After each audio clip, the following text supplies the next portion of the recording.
The things that we believe in, are they the results of our path of discovery? Are they based on where we are born, where we grow up, and where we live? What drives people to commit terrible acts in the name of their beliefs? In previous videos, we talked about other simulations within the Matrix, social networks, video games, and beliefs. The City of Zion, this grand machine dramatic play, would not work without a particular human weakness, the penchant for fantastical beliefs. The Oracle was created by the machines to understand the human psyche. Human irrationality is unpredictable, and it makes the Matrix unstable. The Oracle solved this problem by creating an oppressive system within an oppressive system, a matrix within the matrix. She created a religion with Neo as the Messiah, a fantastic story that only serves to deepen the connection of the humans to the system. What if we are experiencing these same issues in our world? Welcome to Matrix Explained.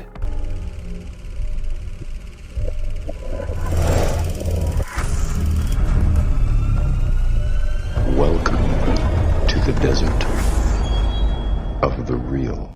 The story of the first one of the Matrix begins with an ordinary man connected to the simulation. He realized that his reality was false, and something awakened within him. He could modify the world around him, change it, and he managed to awaken himself. This man, upon waking up, saw the horrors and reality of the world. He then returned to the simulation and began to free others connected to the Matrix. This man built the City of Zion with the help of those first red pills and began to fight against the machines. Within the simulation, the one found aid from a mysterious old woman, the Oracle, the one who would become the prophet of a new religion. The first one then disappeared, but vowed to return. The Oracle would prophesize the one's return. The red pills believe that the one will be reincarnated as a new red pill, or someone more powerful. The Oracle became the shepherd of this new belief. Many children stay at her home, including one that looks like a monk who bends spoons.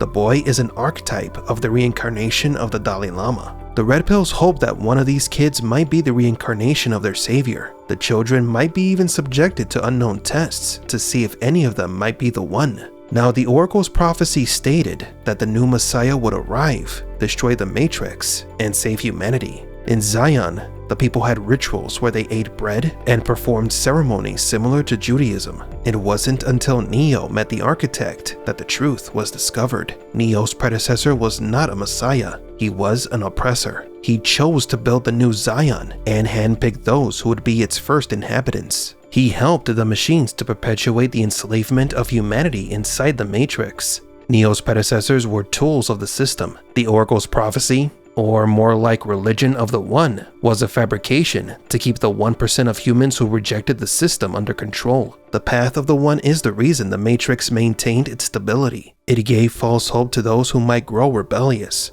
It gave the Matrix control over those who tried to escape because it gave them something to believe in, something to fight for. The system used that false hope. Neo and the red pills have been manipulated. Sometimes to see this type of manipulation, all it takes is a quick peek into a mirror. Magical thinking has been around since the dawn of civilization. It's not about believing in baseless supernatural things. It's about creating absurd belief systems to manipulate and use people to one's advantage. If you convince a person to believe something illogical, you can also convince them to do something illogical. When we believe in something baseless, just because it's an inherent belief, we are feeding the simulation, not a computer simulation, but a simulation that many of us are born in, the oldest matrix in existence, religion. In the United States alone, there are numerous religions with countless variations. Each one claims to deliver the truth, and most religious people are born into these systems.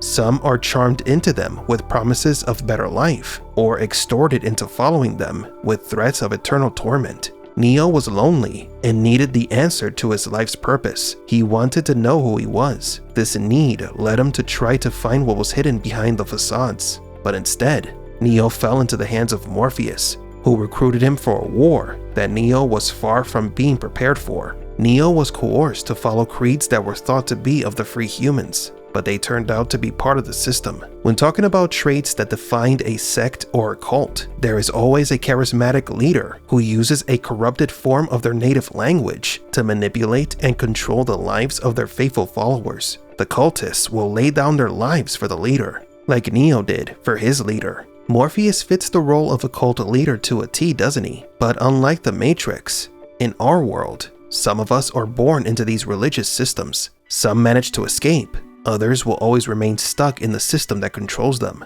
The history of religion in our world consists of tales of conquest and false and baseless claims. It is the first great matrix in human history that many who are watching this video are a part of. That you are a slave, Neo. Like everyone else, you were born into bondage.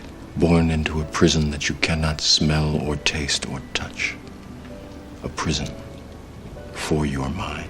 Religion for many people is a tradition. For others, it represents a search for rewards, such as paradise after death. This hope for eternal existence in the promised land is so enticing that it leads us to believe in frivolous things, especially if we grow up in a society or community where the majority shares this belief. Not sharing those beliefs usually result in rejection and expulsion from said community. Some who see the inconsistencies of their religion still choose to follow it, just in case if it's true. They live clinging to superstitions in the hope of gaining something in return, but in reality, the one who truly benefits is the oppressive system. It was a lie, Morpheus.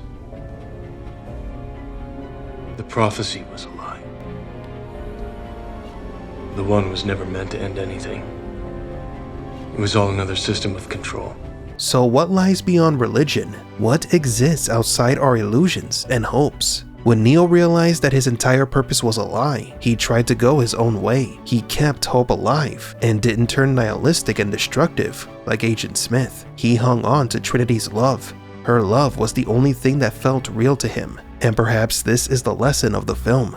Although we might be prisoners of manipulative religions, we can still find our own way. The loss of faith does not mean the loss of hope or purpose. It is the beginning of self-discovery. It is the moment when you decide to start learning for yourself, and not because of what others tell you. This is true enlightenment, and it doesn't come from your parents or some authority of faith. Now, to be able to escape oppressive systems, we must first point them out. The first step is to understand that we are all susceptible to being trapped by the system. Many people sadly cannot see the matrix that they are a part of. Consider this video your red pill moment. Stop and question if your beliefs, either religious, political, or ideological, are the results of your life's journey. Did you choose those beliefs, or did you inherit them? Awakening from the matrix is realizing that even when you think you might be free, you are still deep into the matrix. You must always question everything and assume nothing, because in the end, there is no jailer more dangerous than our credulity. But do you agree? What do you think about the Oracle's religion and its application in the real world?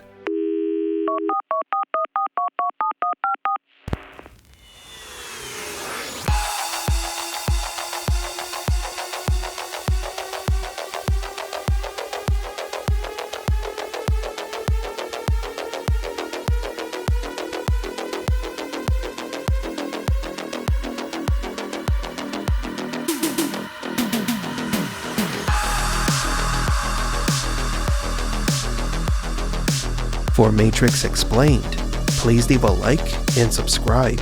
And thank you for visiting the Desert of the Real.